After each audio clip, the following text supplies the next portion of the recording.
Well, hello, YouTubians. This is the Plato's Roadshow channel. My name is Ricky Rocks. I'm from St. Paul, Minnesota. I'm of the Votel clan. My father was Benjamin Votel. He was a first lieutenant in World War II and a businessman all his life. My mother was Rita Votel.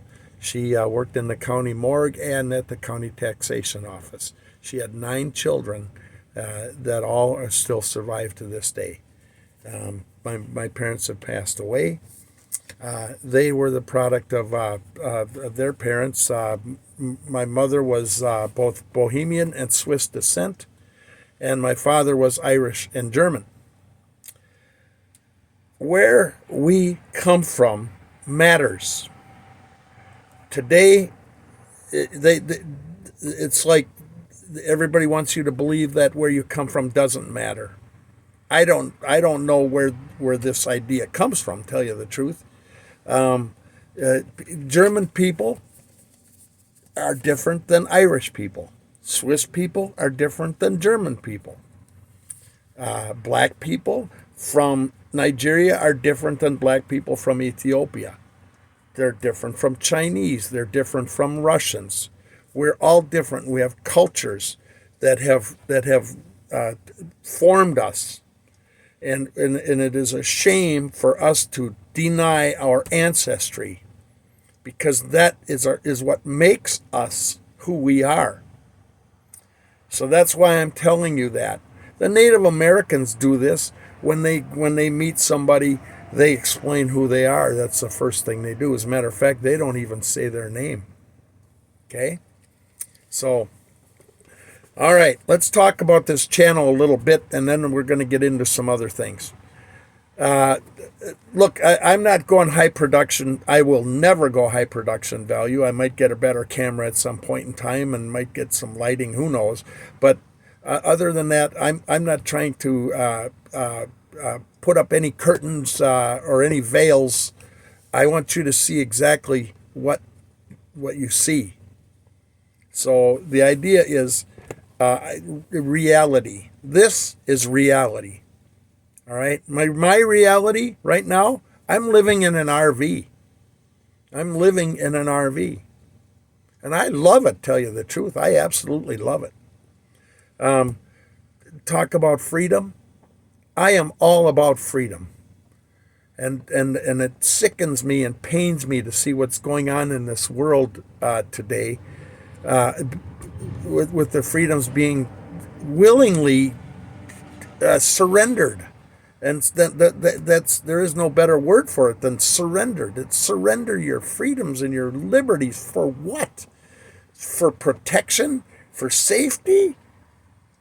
From the government? That idea blows my mind. The government is literally my entire life. The government has been fuck ups. The government is a bunch of fuck ups. And this is from a guy that comes from the private sector in business. I've run many successful businesses. I've been a successful person my entire life. I've had the 4,000 square foot finished home on the pond in the oak woods. And I've had the home on the lake, where everything's on one floor and beautifully designed. I've been there. I walked away from that, the materialism and the trap that it is. So a lot of what I write is based on where I come from. Now, let's talk a little bit about programming, because you are being programmed. The name of these of these lectures, the name of my whole book series, the name of everything that I do is "You Are Doing It All Wrong." And when I say you are doing it all wrong, I mean you are doing it all wrong. Why are you doing it all wrong? You don't think you're doing it all wrong. As a matter of fact, you took great umbrage of me saying that you're doing it wrong. But can you point out one thing that you think you know that isn't a lie. Let me say that again. Point out one thing you think you know that is not a lie. Everything you've been told and taught is a lie. William Casey sat right down with Ronald Reagan in 1981, their very first meeting at the White House. And I got this from the woman that took the dictation by hand, in shorthand, 1981. William Casey, the CIA director at the time, told Ronald Reagan these exact words. We will know our misinformation program is complete when everything the American people know is false. Do I need to repeat that? I don't think so. It's pretty damn horrible when you've got a government that's actually making sure that everything you think you know is false. So, who am I? Well, I'm just a man just like you. I'm a man or a woman. I'm a human being. I'm flesh and blood. That's all I am. Flesh and blood and a soul. And our mission on this earth is to do something. To do something that reflects on us and gets honor to us. Because when you get to heaven, honor is the currency in heaven. And believe me, I know that for a fact. You will gain knowledge as you go along. How can he possibly know that for a fact? Well, you'll hear. Okay. I've written 120 books in the last 10 years, and they've never been published. They've never been seen until now. These books are going to be published, and I'm telling you, they will set the world on fire. They will set the world on fire. I've been a reader my entire life. While you were watching TV, I was reading. And I wasn't reading fiction books. I read some of them. Sure, I loved Louis L'Amour and the Jules Verne and a lot of those classics. But I also read new fictions and short stories and whatnot. But my primary reading was nonfiction. Things like anatomy and philosophy and medical things, history, physics. Can you imagine a third grade kid walking out of the library with a physics book? Okay, that was me. I averaged probably about 2,500 books a year when I was a kid, okay? While other kids were absorbing Gilligan's Island and the monkeys and a lot of silliness, I was reading some pretty serious stuff. So, that's the Ricky Rocks, the knowledge sponge, okay? Also, while you were watching TV, I was adventuring. I'd go out with my buddies, and we literally every day would look for an adventure, something we could do that was different and new and opened us up to new things. And we sure had a lot of fun. Instead of watching other people have fun, we were out there doing it. So I was an adventurer. As an adult, I've been working since I was 13 years old. That's when I got my first job, 13 years old. My first full-time job, I was 15 years old. And I worked myself through school. I started a sign business when I was in high school. And I worked myself through college with that sign business. And I worked a full-time job. Full-time job, sign business, college. I knew where I was going. I knew what I needed to do.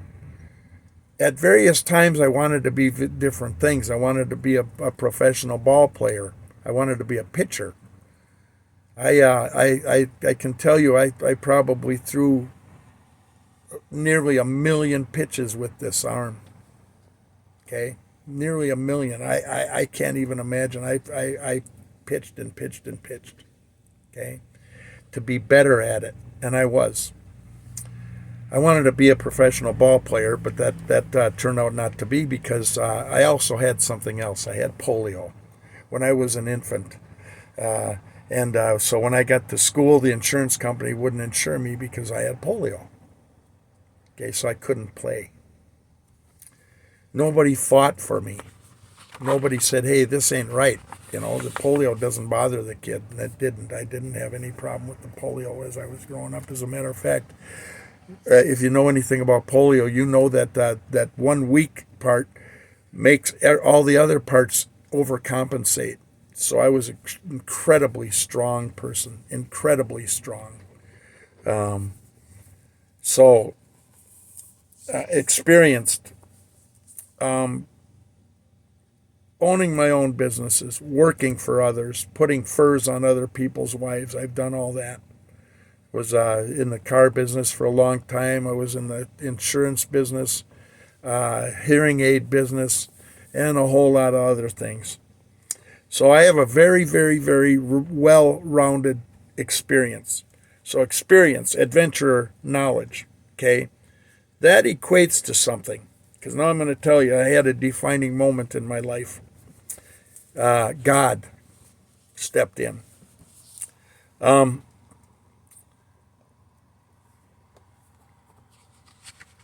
It was 2013, January 1st. New Year's Eve night, actually. We had several shows going that night, and I was so sick I couldn't do them. I had to get somebody else to fill in for me, and so I laid at home and I had the flu. And I if I didn't die that night, I came so close to it that you couldn't have gotten a hair between me and that death. All right.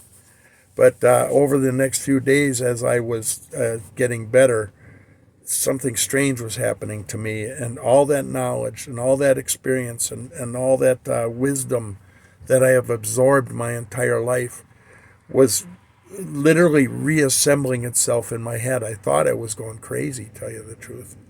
It was kind of scary.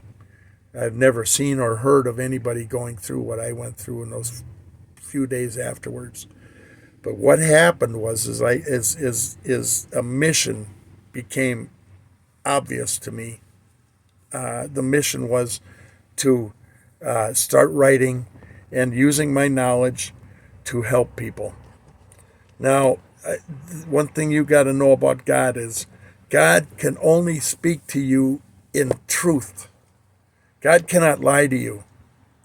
God cannot deceive you. God will not lie to you and will not deceive you. Okay, that's somebody else's job. Okay, so if you've got a head full of shit, okay, God can't talk in shit. Okay, God needs truth and facts and real knowledge to be able to speak with you. That's why so many of you are not speaking with God, because you have a head full of shit.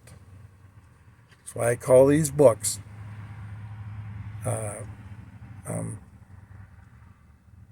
You're Doing It All Wrong, because you are. You are doing it all wrong.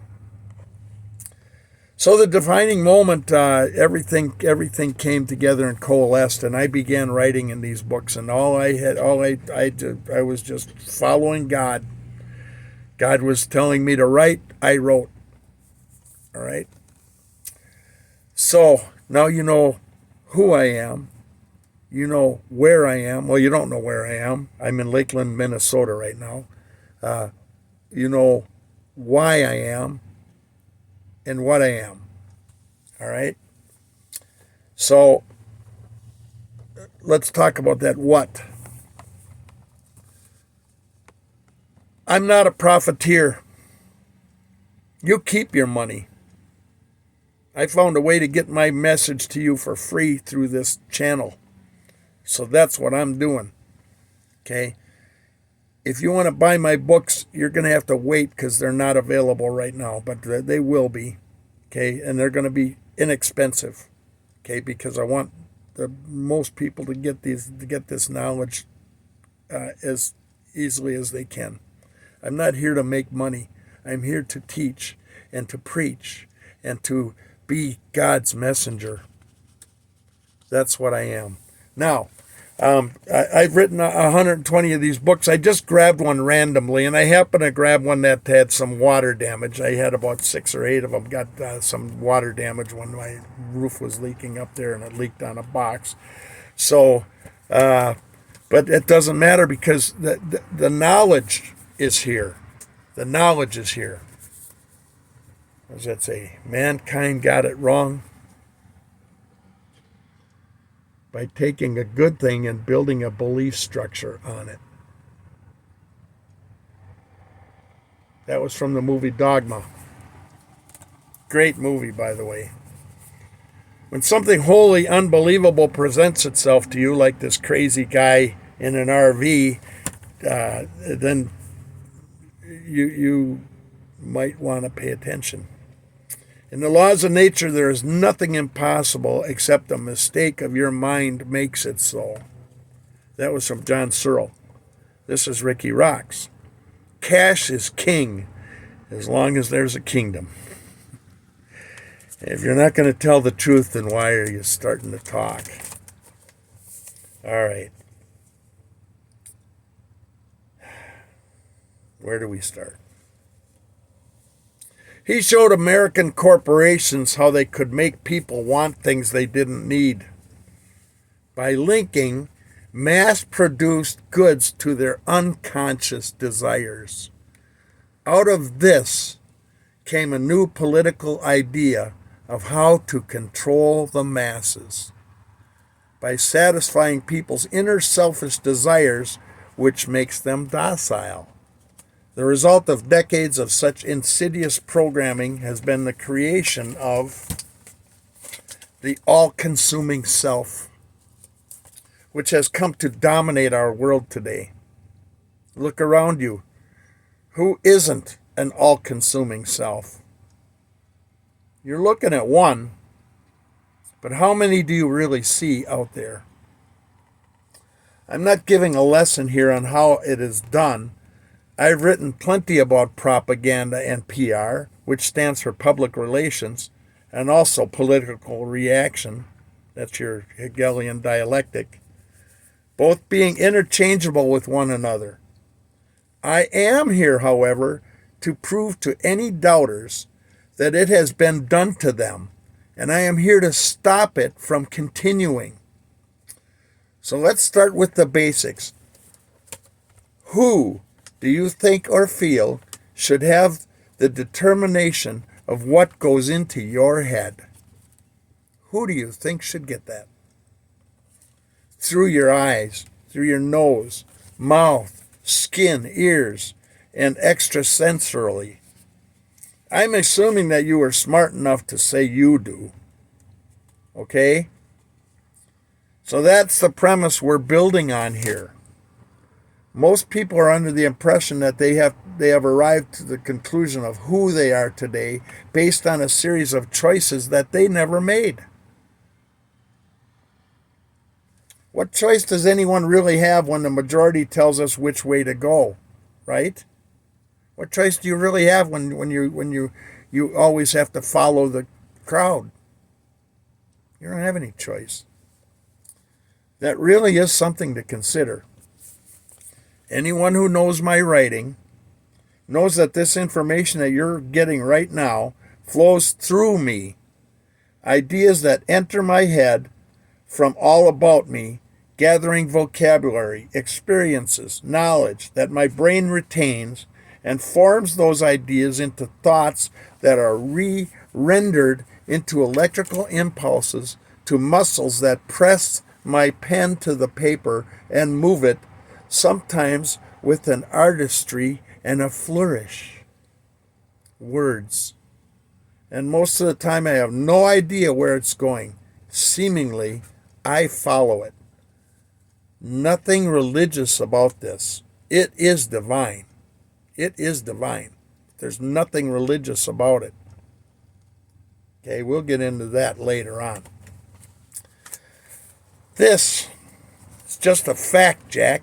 for anybody. And these words, who are they for? They're for you. All these words I'm speaking right now are for you. I don't care how many copies are out there. Okay? These geniuses is what I call them, that speak to me, really are souls from the place we call heaven. We refer to it as heaven. It's the fourth dimension. But probably doesn't resemble your beliefs about the place. But it is where the great intelligence is, and I can tell you that. And as much as I'd like to take credit for what I've written, I can't. And it never surprises me when something I've written is the same or very similar to something someone else said. Knowing what I know now, it would be naive for me to think that mine is the only mind being used in such a way. Why these same messages have been being sent to us since the dawn of time, humankind's time. It came here with us. We are all explorers, our geniuses, explorers as well. We both go into the unknown, unwritten futures. But the past is known. It's written, quite fraudulently at times, I might add. It is known in its entirety to geniuses who dwell in such places. Do not take that fact lightly. We are all here to learn. The past teaches us that. I'm learning as I write, and often I must pause to verify something the geniuses tell me, and even more often to refresh my memory and verify details, dates, and such. It's rather uncanny. It's called automatic writing. Look it up. I have learned to trust my geniuses who have been perfectly infallible. When I say perfectly infallible, I mean perfectly infallible. They have not been wrong about anything. My geniuses. You'll notice I'm not saying I'm a genius, because I'm not. I'm just a guy. But I have geniuses that speak through me. They use my knowledge, my experience, and they speak using that. God can only speak to you using truth. So the question becomes, who is in your head? Well, let's find out together. That would be a good time to put a little Pink Floyd and some brain damagey clips on. You can go ahead and pause the video and pull it up. Okay? And if the band you're in starts playing different tunes, the fact that an opinion has been widely held as fact is no evidence at all that the notion, no matter what it is not utterly absurd. In fact, taking in view the silliness of the majority of mankind and widely spread belief is more likely to be foolish than sensible. That was Bertrand Russell who said that. Mahatma Gandhi. The only tyrant I accept in this world is the still small voice within me. And even though I have to face the prospect of being a minority of one, I humbly believe I have the courage to be in such a hopeless minority. And Gloria Rising, written by Lyndon Morningstar. For now I will say that God endowed humans with a great many powers and forces, and some of the creative constructive powers can only be passed on through channels of others.